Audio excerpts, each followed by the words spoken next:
నాకు ఇట్లా వెంటనే తిన్నారు వెళ్ళిపోయారు.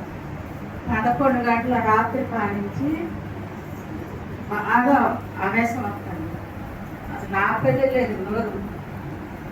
నీకేం చేయాలి ఏం చేయాలి ఎవరు లేపాలని భయం వేస్తుంది. అడుగుతామని నా దగ్గర నెంబర్ ఉంది.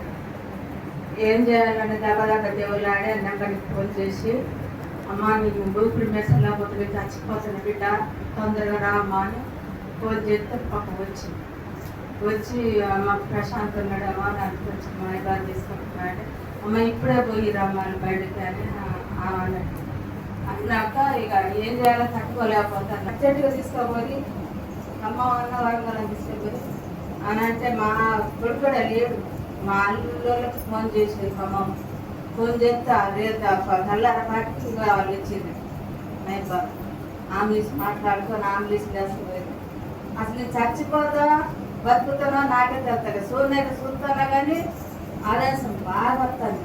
నా నుంచి మమతా హాస్పిటల్ తీసుకెళ్ళలేదు. మమతా హాస్పిటల్ తీసుకుపోతే ఇక సీరియస్ ఉందిగా వాళ్ళు ఏమంటారు, ఇప్పుడు 30 ఏళ్ళు కడితేనే ఈ మెడిసిన్ చేర్చుకుంటుంది, లేకపోతే తీసుకుపోయి బయటపడేట.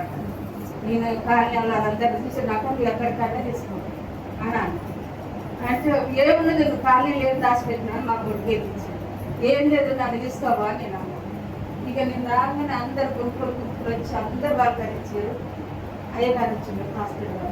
ఏం లేదు చేతుల మీద నన్ను తీసుకొచ్చి ఇచ్చారు. కార్లు నుంచి నడిచే పరిస్థితులు లేదు అసలుకి.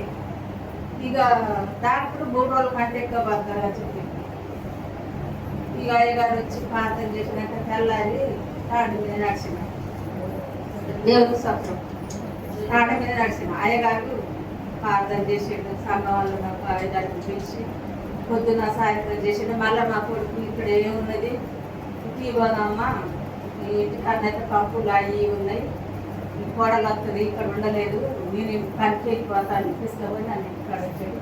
ఆడికి కూడా మన అయ్యగారు వచ్చి ప్రార్థన చేశాడు. ఆడికి కూడా ముదిరిగూడెం వచ్చి మీరందరూ ప్రార్థన చేస్తాను. నేను మాత్రం బతికిన